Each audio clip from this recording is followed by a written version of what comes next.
जय श्री राम बच्चों। जय Shri Ram. Class 11 physics chapter number 4 force and laws of motion.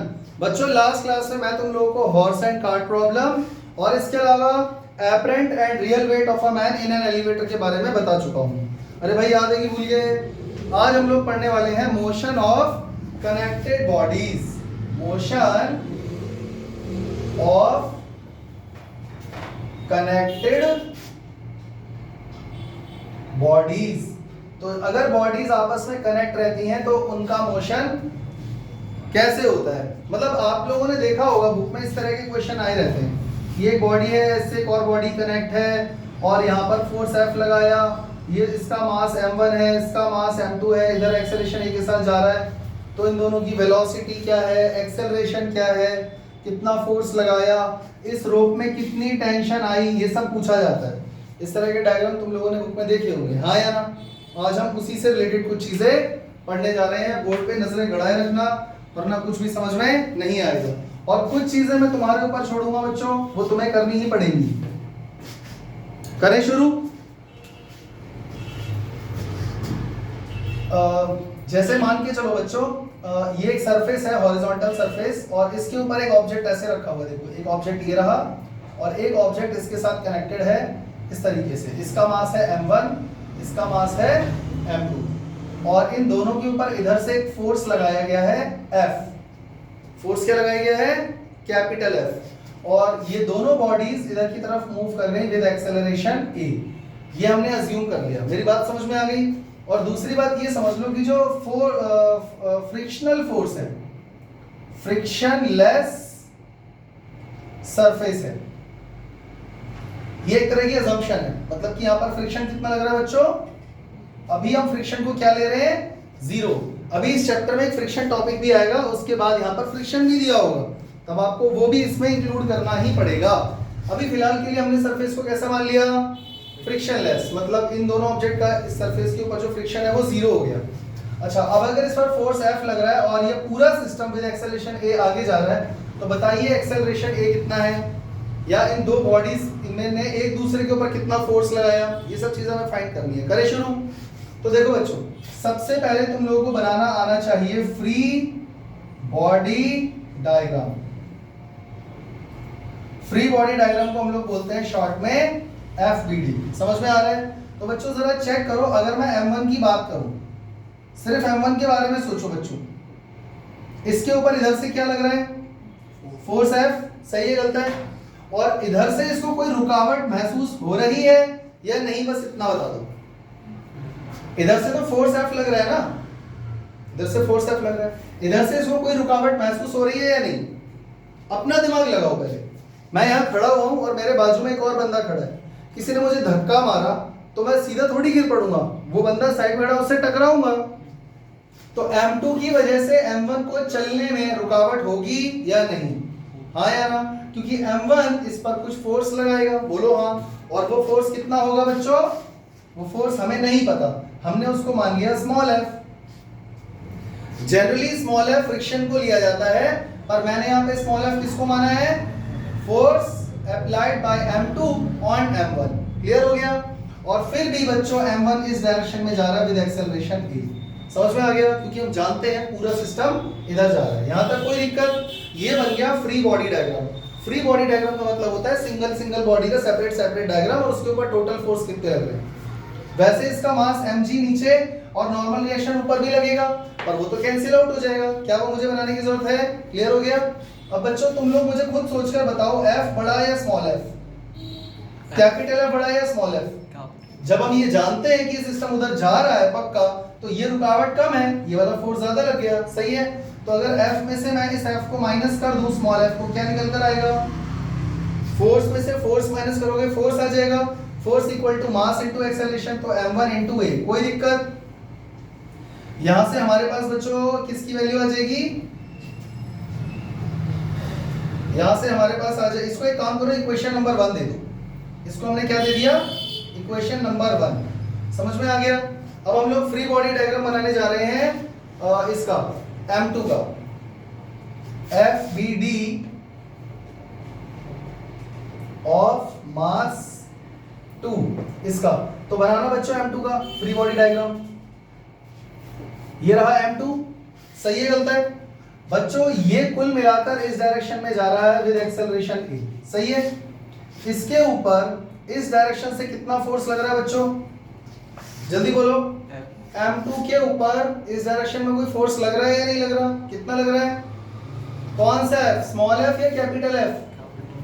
Capital F नहीं लग रहा है, चेक करो, कैपिटल F का m1 पे लग रहा था, याद है।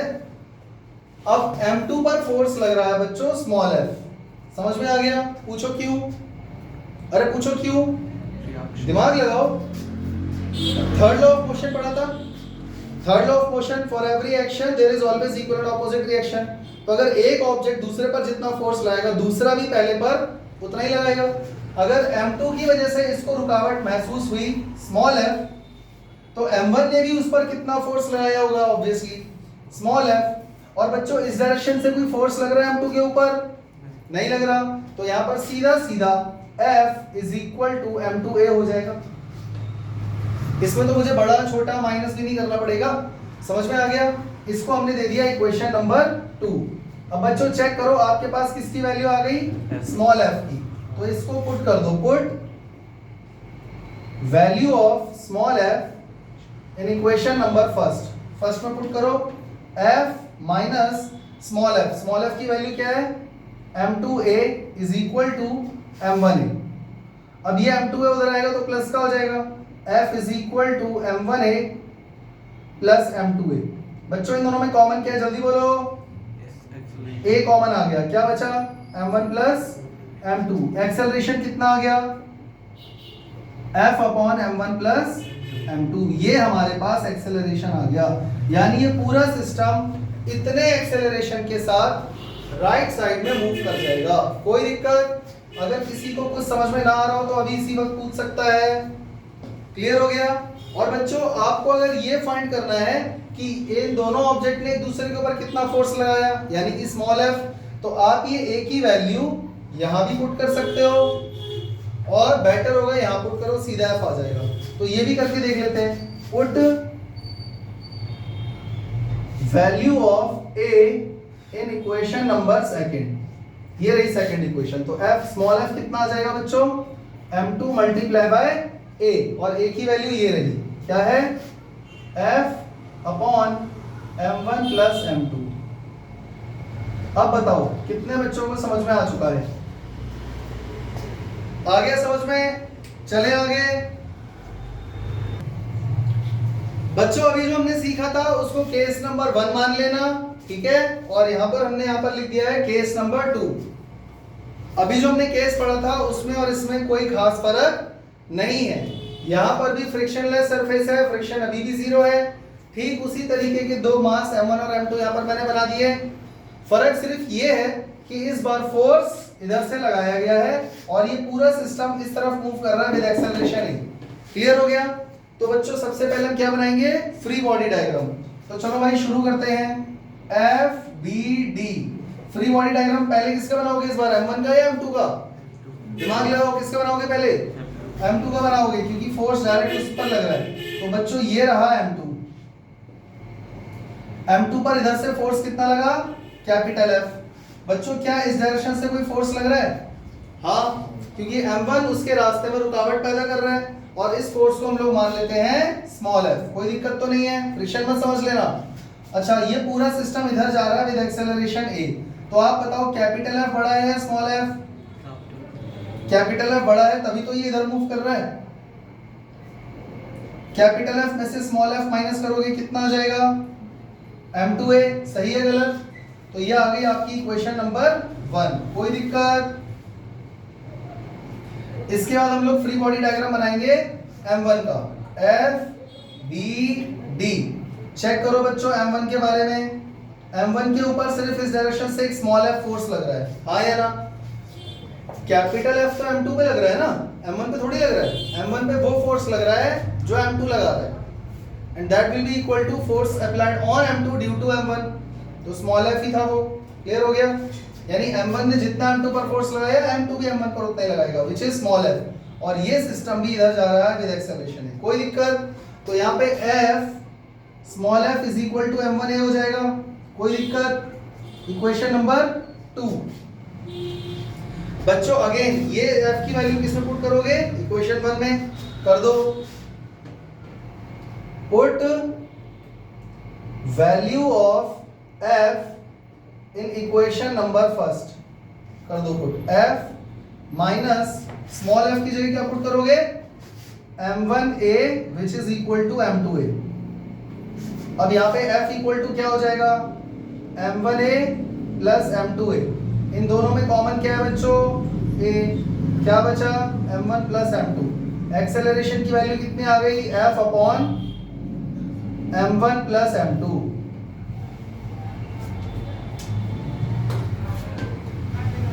समझ में आ गया? और फिर a की वैल्यू आप किस में पुट करोगे? सेकंड इक्वेशन में, तो आपके पास स्मॉल f आ जाएगा। तो put value of a, put value of a in equation number second. तो f इज इक्वल टू कितना हो जाएगा? m1a, m1 multiply by a की वैल्यू आपके सामने ये रही, which is equal to f upon m1 plus m2। Clear हो गया? कोई दिक्कत बच्चों? सब समझ में आ रहा है? चले आगे अगले केस पे चलते हैं बच्चों, केस नंबर 3 की तरफ। देखो बच्चों, इस बार हम लोगों को एक बॉडी ये दी हुई है और एक बॉडी ये दी हुई है। इसका नाम है m1, इसका नाम है m2, और ये दोनों कनेक्टेड है एक रोप से यानी रस्सी से, और इस रस्सी को आप इस डायरेक्शन में खींच रहे हो विद फोर्स F। कोई दिक्कत? तो बच्चों ये पूरा सिस्टम इधर जा रहा है विद एक्सेलरेशन ए, पूरा सिस्टम इधर जा रहा है, तो ये एक्सेलरेशन दोनों का हुआ, हाँ या ना? तो अगेन फ्रिक्शनलेस सरफेस है, बार बार लिखूं ये समझ गए? फ्रिक्शन जीरो ले रहे हैं अभी हम लोग, तो हम लोग क्या बनाएंगे बच्चों? Free body diagram. तो फ्री बॉडी डायग्राम पहले किसका बनाओगे? m1 या m2? m2। क्यों? क्योंकि उस पर फोर्स F लग रहा है। बच्चों m2 के बारे में जरा सोचो, m2 के नजरिए से देखो, कोई उसे इधर खींच रहा है विद फोर्स F और कोई उसको पीछे रुकावट पैदा कर रहा है। रुकावट कौन पैदा कर रहा है बच्चों? m1 नहीं, रस्सी में टेंशन। क्या इस टेंशन को बच्चों T मान लूं? यानी पीछे की तरफ कौन रुकावट पैदा कर रहा है? टेंशन। पर फिर भी ये जा किधर रहा है? इधर। तो कौन बड़ा, F या T? तो F में से T घटा के बताओ क्या बचेगा? इक्वेशन 1 आ गई, कोई दिक्कत? तो फिर से एक फ्री बॉडी डायग्राम बना दो बच्चों, छोटे वाले m1 का। ये रहा m1, m1 इधर जा रहा है विद एक्सेलरेशन है, इसको कोई इधर खींच रहा है, कितने फोर्स से? F या T? T, क्योंकि वो भी उसी रस्सी से बंधा हुआ है, तो उसको उधर की तरफ खींचा जा रहा है विद टेंशन T। तो बच्चों चेक करना, T इज इक्वल टू सीधा m1a हो जाएगा, बोलो हाँ। ये वैल्यू कहां पुट करोगे? फर्स्ट में। Put value of T in equation number first. बताओ कितना आ गया? F minus T is equal to m1a, sorry m2a। तो F माइनस T की वैल्यू कितनी आई थी? m1a is equal to m2a। तो F इक्वल टू कितना हो गया? m1a plus m2a। तो F इक्वल टू कितना हो गया? a कॉमन ले लो, m1 प्लस m2। कोई दिक्कत? लेकिन हमें तो एक्सेलरेशन फाइंड करना है, तो a इक्वल टू कितना हो जाएगा? F upon m1 plus m2। यह आ गया आपका एक्सेलरेशन। और एक्सेलरेशन की वैल्यू बच्चों अगर सेकंड इक्वेशन में डालोगे तो आपके पास रोप में टेंशन आ जाएगी। मतलब ये भी केस 1 2 की तरह है, बस यहाँ पे रोप की टेंशन पूछी गई है। तो put value of a, put value of a in equation number second, then T will be equal to m1a। तो m1 multiply by a, और a की वैल्यू ये पूरी पुट कर दो, F upon m1 plus m2। समझ में आ गया बच्चों? चलें आगे। अब इसमें अगर मैं केस 4 बनाऊं तो वो तुम्हें खुद करना पड़ेगा। केस 4 में पहले तुम्हें बना के दिखा देता हूं। ये समझ में आ गया? नोट डाउन कर लोगे?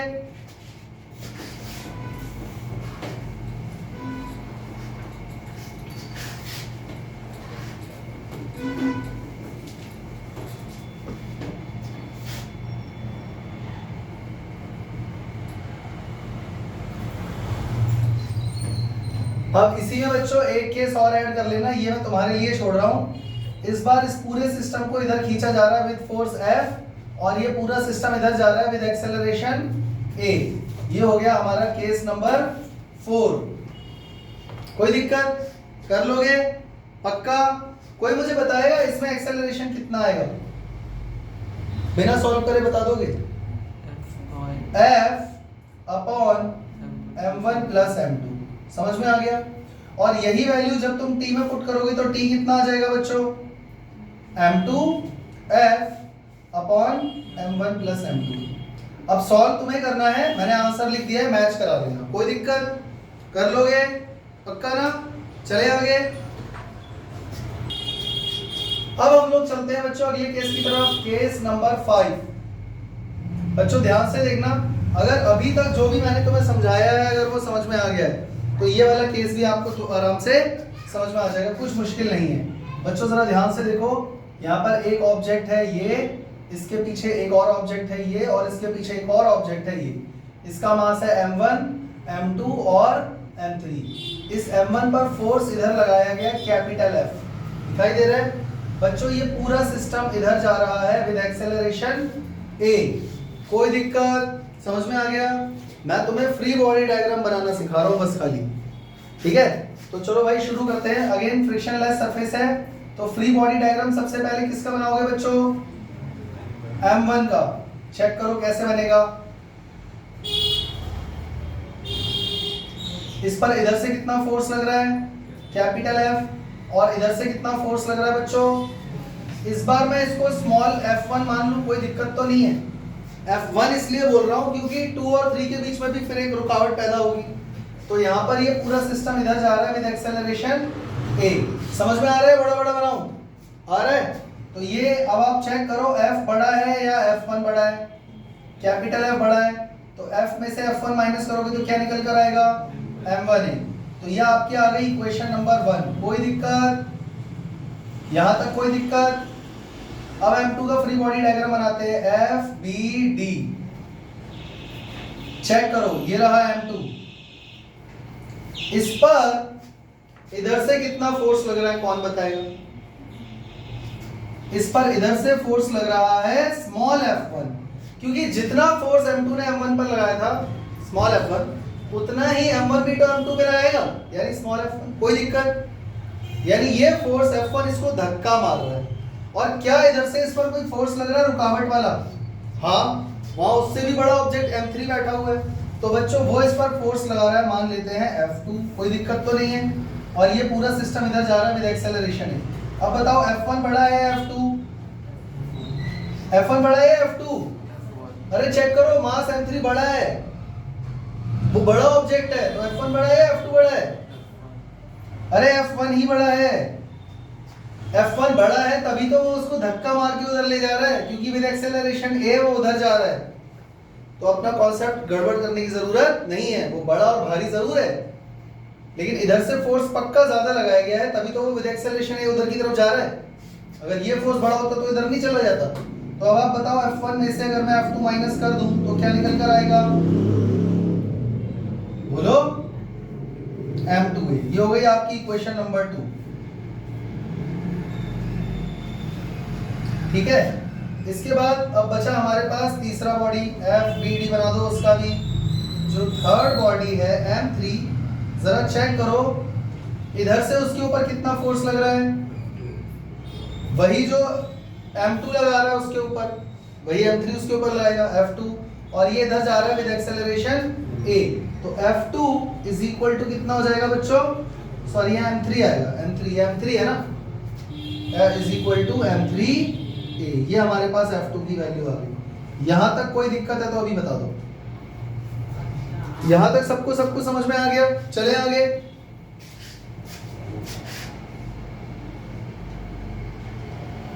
हमें एक्सेलरेशन भी फाइंड करना है, स्मॉल f1 और स्मॉल f2 भी फाइंड करना है। तो सबसे पहले f2 की वैल्यू इसमें पुट की जाए, यानी कि put value of f2 in equation number 2। यहां से f2 की वैल्यू उठा के इसमें डालोगे, इसमें कितना हो जाएगा चेक करो, f1 minus F2 and F2 is equal to M3A. M3A is equal to कितना हो गया M2A. तो बच्चों F1 की वैल्यू कितनी आ गई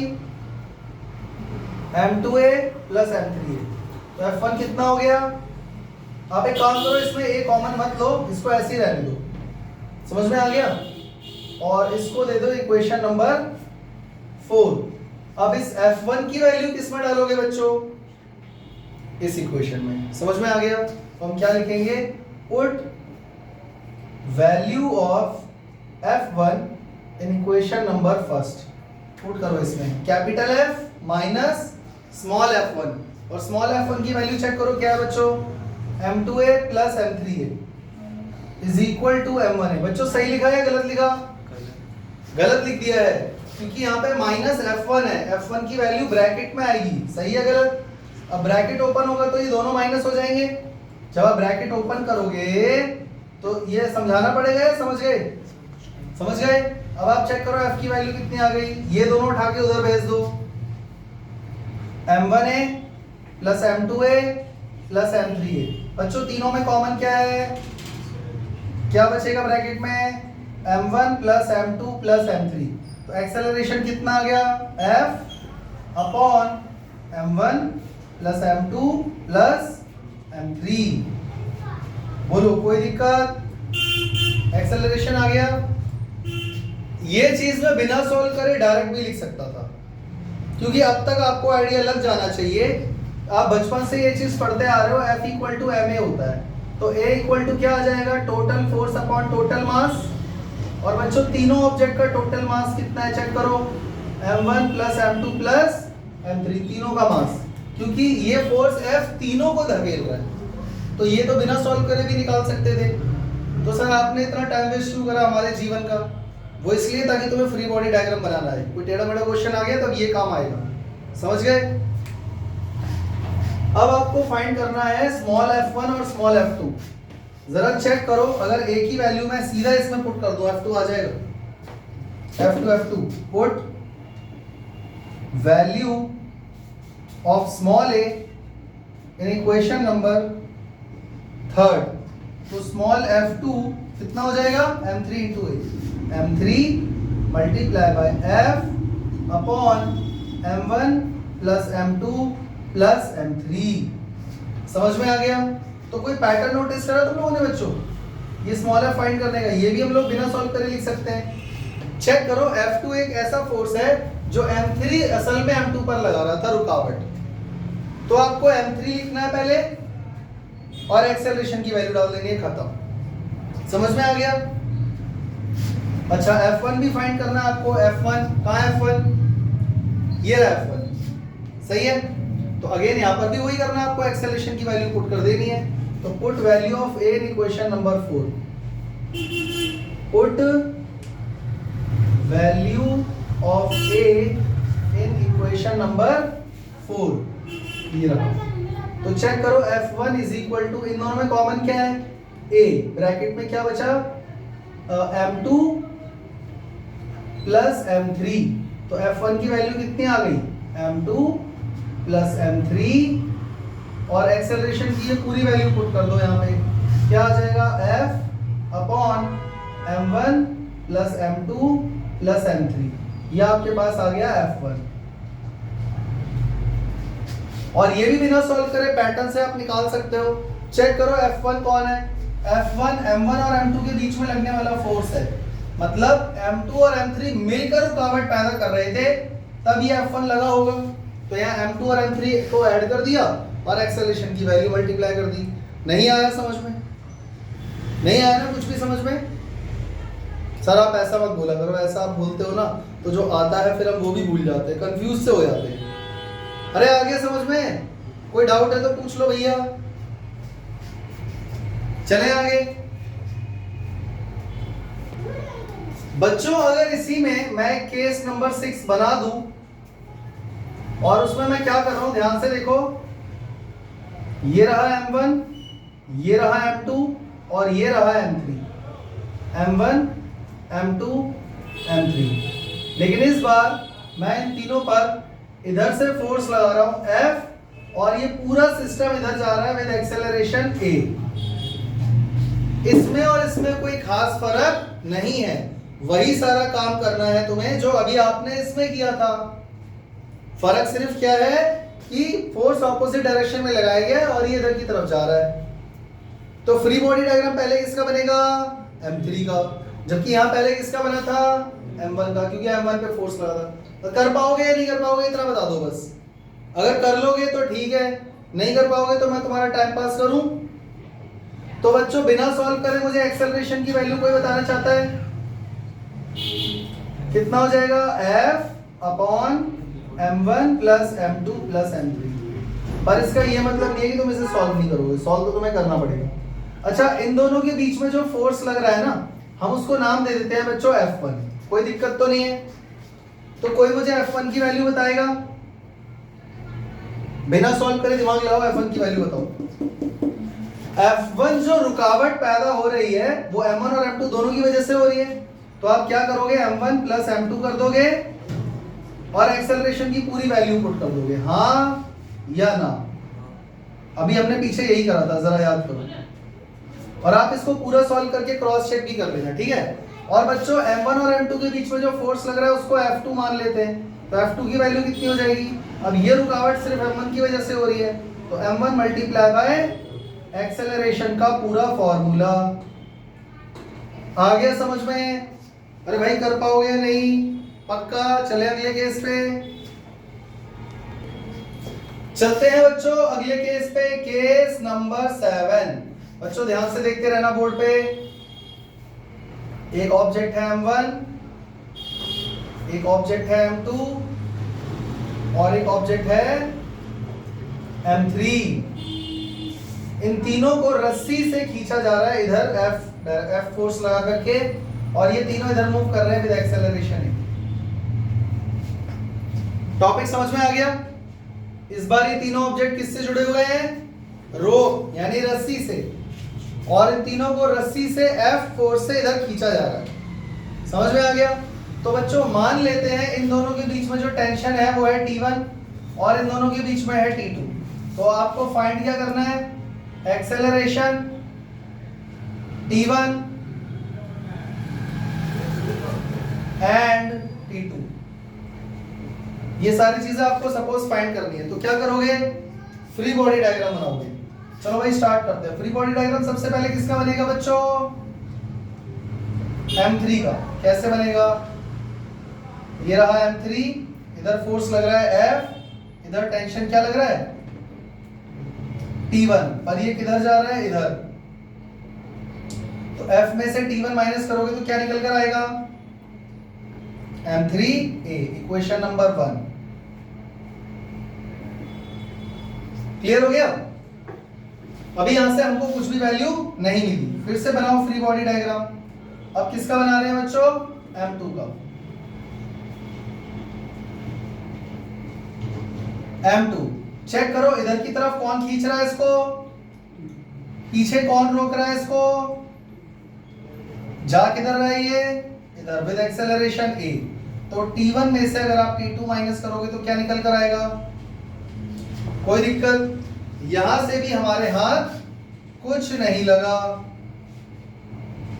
अब बना दो FBD थर्ड ऑब्जेक्ट का, M1 का। बच्चों M1 को सिर्फ एक फोर्स इधर खींच रहा है जिसका नाम है T2 विद एक्सेलरेशन A। क्या मैं बोल सकता हूं T2 is equal to M1A, हाँ या ना? अब T2 की वैल्यू जो है पुट कर दो। ये T2 की वैल्यू किसमें पुट करोगे, इसमें। फिर T1 आ जाएगा, उसकी वैल्यू किसमें पुट करोगे, इसमें। कौन आ जाएगा, एक्सेलरेशन। एक्सेलरेशन आएगा। Put value of T2 in equation number 2 इसमें पुट कर दो। तो T1 minus T2 is equal to हमारे पास है M2A।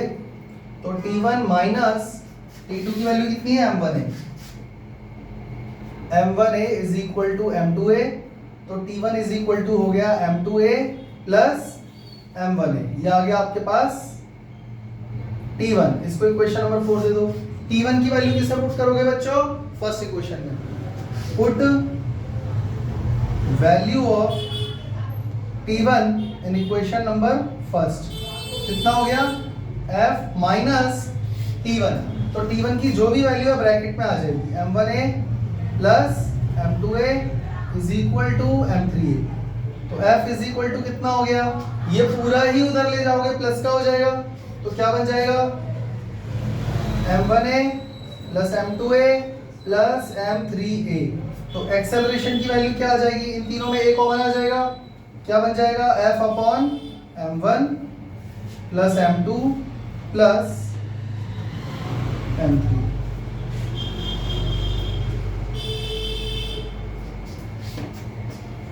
यहां तक कोई दिक्कत? अब बच्चों अभी काम खत्म नहीं हुआ है, अभी आपने सिर्फ एक्सेलरेशन फाइंड करा है, T1 T2 भी करना है। तो पहले क्या फाइंड करना चाहते हो, T1 या T2? अगर आप एक्सेलरेशन की वैल्यू यहां डालोगे सीधा T2 आ जाएगा, तो पहले T2 निकालो। Put value of A, put value of A in equation number 3, तो हमारे पास आ जाएगा T2। तो T2 will be equal to M1A, तो T2 will be equal to M1 multiply by A। कितना हो गया? F upon M1 plus M2 plus M3। आ गया T2। अब A की वैल्यू किससे पुट करोगे? फोर्थ इक्वेशन में आपके पास T1 आ जाएगा। Put value of A in equation number 4। तो इक्वेशन 4 को आप ठीक से देखो, क्या नजर आ रहा है? ठीक से देखो, यही नजर आ रहा है, क्योंकि इन दोनों में से एक कॉमन लोगे, M1 प्लस M2 बचेगा। तो यहां से आपके पास T1 की वैल्यू कितनी आ गई?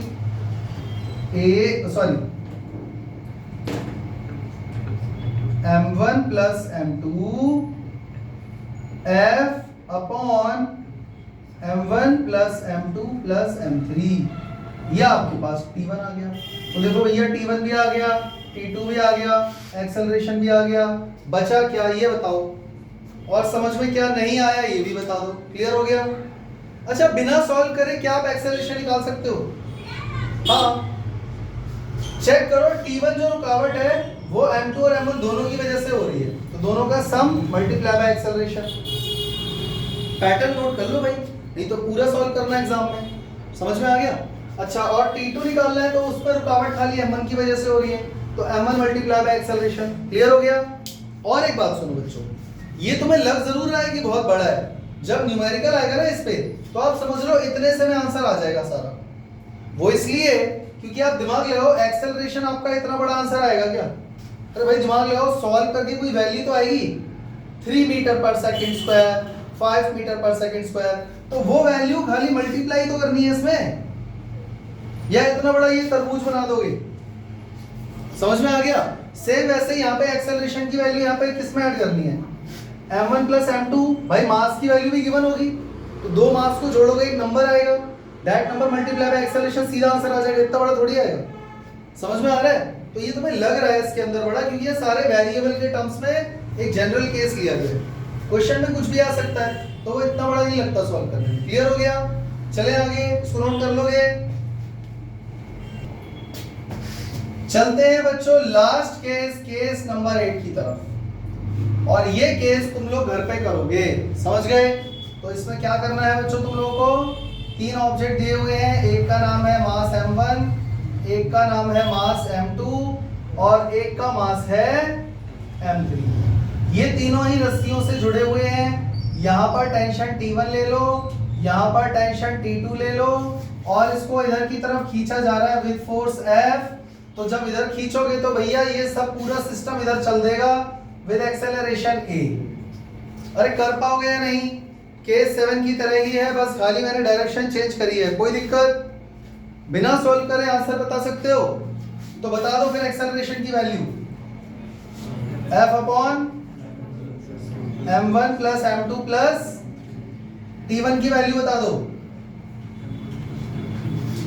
T1 एक ऐसी रुकावट है जो इन दोनों की वजह से लग रही है, तो यहाँ पर क्या आएगा? M2 plus m3 multiply by acceleration, और एक्सेलरेशन की वैल्यू ये पूरी पुट कर दो मल्टीप्लाई में, तो क्या आ गया जल्दी बोलो,